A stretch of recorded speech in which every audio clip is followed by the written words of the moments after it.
What up, ladies and gents? This is George Bean here, and tonight I'm reviewing a horror movie that is basically can be described as a Scream clone. It's a 1997 teen slasher film directed by Jim Gillespie and written for the screen by Kevin Williamson, the same man who wrote the massively successful Scream. I Know What You Did Last Summer, based on a 1973 book of the same name by Lois Duncan, whom I will talk about more later in this review. The movie is about four North Carolina teens just celebrating their high school graduation on the 4th of July. On that same night, while driving down the road, they accidentally run over a man, resulting in that man's death. They end up arguing over whether or not to go to the police. But then they eventually decide to dump the body into the ocean and make a pact to keep what they've done a secret to their graves. 1 year later, they are given a warning from a mysterious figure who claims to know their dark secret and intends to hunt them down in a sinister game of cat and mouse. Now for the cast, guys, let's face the reality of this. Acting in a horror movie isn't considered Oscar-worthy. You don't get a perfect performance in some horror movie, especially from A-list actors. But there are a couple exceptions to this ordeal. Usually the real problem behind all this is the writing in the script. Sometimes it can be really difficult to write a good horror script without having the typical horror cliches somehow creep into the story. Even Halloween and Scream fall into this category as well. Jennifer Love Hewitt plays protagonist Julie James, an 18 or 19-year-old college student who is basically the brains of the group, as she tends to be the one who searches for the information needed to figure out the identity of their assailant. She also becomes the killer's main target. Jennifer's performance is really good, but nothing special. But like most girls in horror movies, she tends to be the attractive lead in the movie, as she wears a tiny top that shows off her business tools. That's obviously done to keep the male audience interested. As a young teenage boy, it is a nice thing to look at a girl that attractive in a horror movie, even if that movie is flawed. I read a message board from an IMDb user discussing about Jennifer's screams in the movie, and even called it perfect in a horror movie. Which is true, it's nice. And Sarah Michelle Gellar plays Helen Shivers, Julie's best friend, Barry's girlfriend, and Elsa Shivers' younger sister. She's what would be described as the hot blonde of the group, as she performs in a Croaker Queen beauty pageant, and eventually wins the pageant crown.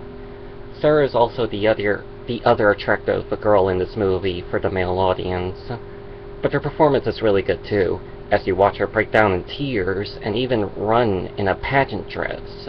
So Sarah is a trooper when it comes to doing stuff like that. She did the movie before she played her iconic titular role in the cult classic TV show Buffy the Vampire Slayer. And she also did another horror movie, the 2004 supernatural thriller The Grudge, which was produced by Sam Raimi.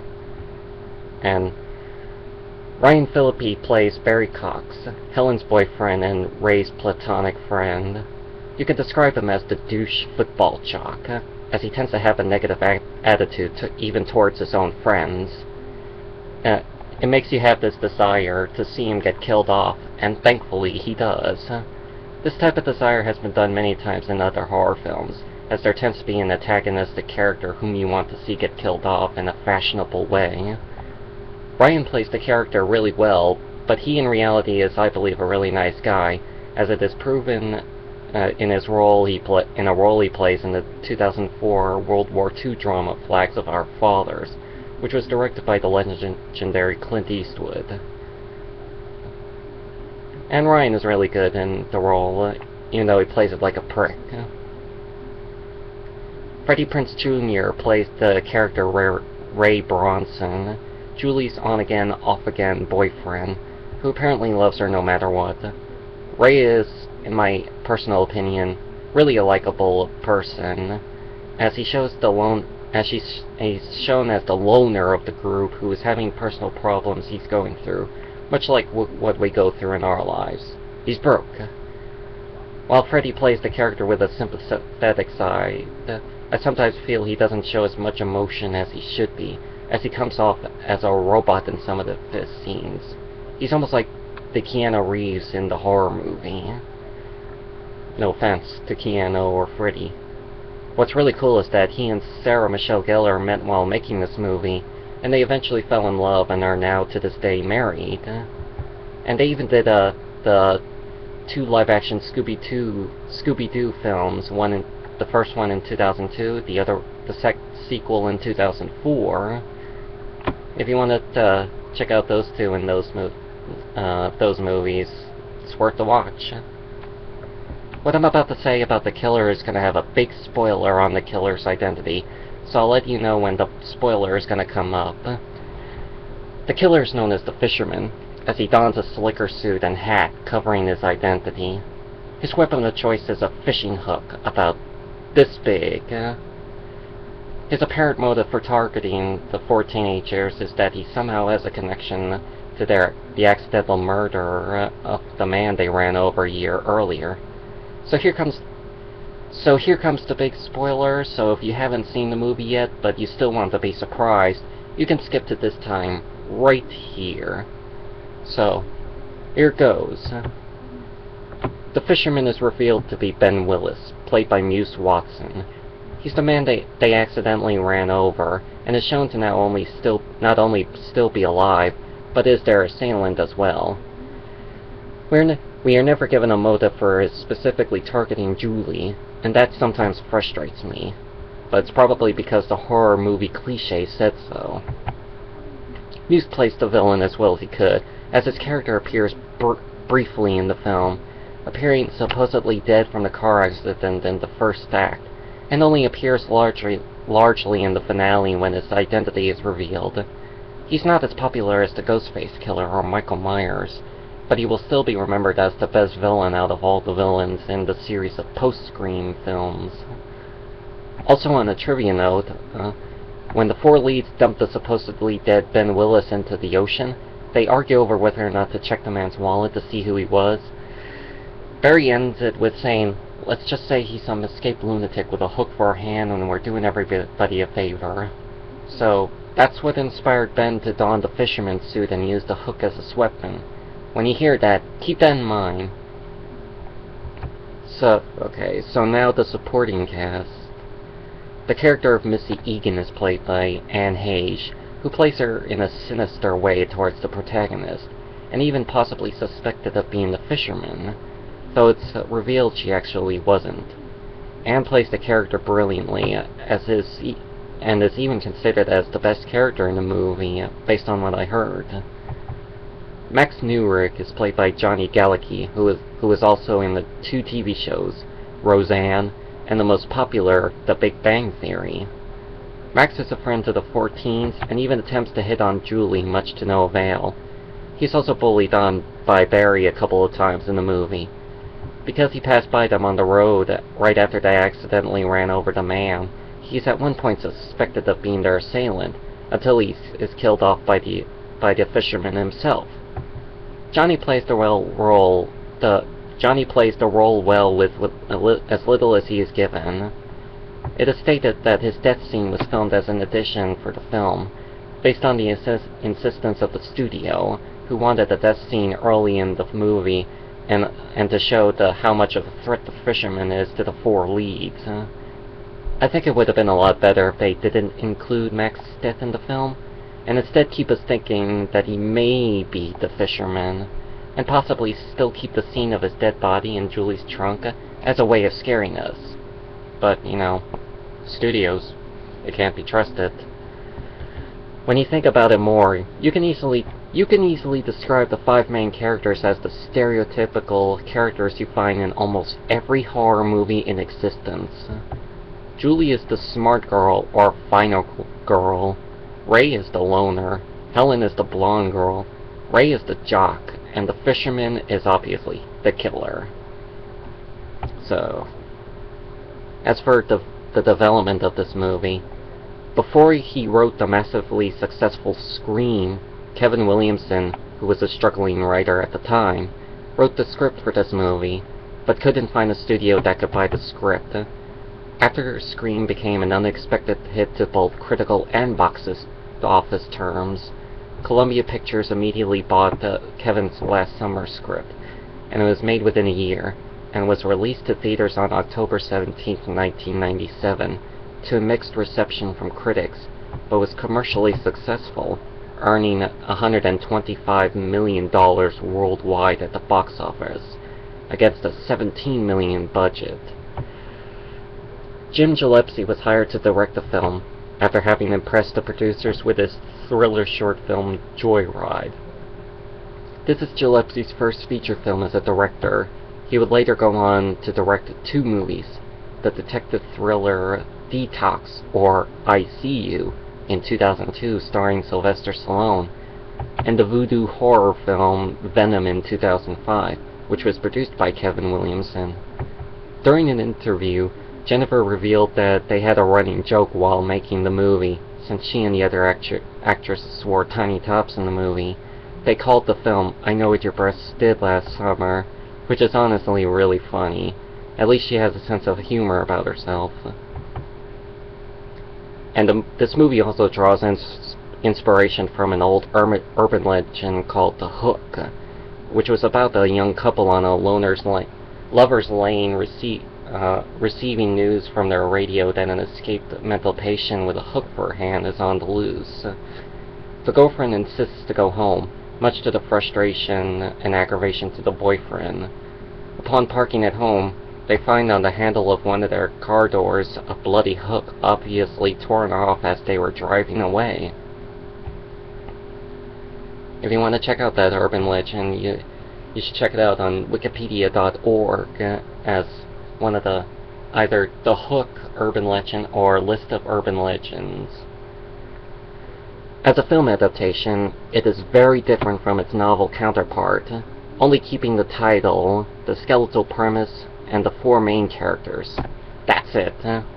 Everything else about it was changed. The location, some plot points, the role of the killer, much of the finale, and so on. The differences between the movie and the book are obviously large, to name a few. In the book, the assailant wasn't a vengeful fisherman with a huge hook. Instead, he was the older brother of the young boy they accidentally ran over a year earlier. The man's name is Cullingworth Wilson, or Bud, who is a Vietnam War veteran. When he realized his younger brother, whose name is David Gregg in the book, was killed in a car accident, he attempted to find the culprits responsible, thus finding the 4 teens, and took his revenge on them. His reason for targeting Julie is made more specific, as he disliked the fact she left roses to his family when they were still mourning the boy's death. In the book, he doesn't actually kill any of the 4 teens, instead leaving them injured or incapacitated, such as shooting Barry, leaving him unable to play football again. He almost strangled Julie to death before being defeated and arrested in the end. Because the assailant doesn't kill any of the 4 protagonists, the book could easily be described as a Lifetime movie for young adults. The movie, however, is obviously a teen slasher flick, as a few characters are killed off in graphic ways. The characters' story arcs in the book are 60% different from theirs in the movie. Julie is described as a redhead, and is also a former cheerleader. Helen is still a pageant winner, but she successfully became a weatherman on TV. Ray isn't working as a fisherman, and is given a large role in the book, but his story arc on his love for Julie is still intact. Helen's sister Elsa is described as obese, and is not killed off in the book. As I said before, the killer's role is changed radically. The book is set in an unnamed small town that obviously described as not being anywhere near the seaboards, possibly somewhere in New Jersey. In the movie, it's set in a small town on the seaports of North Carolina.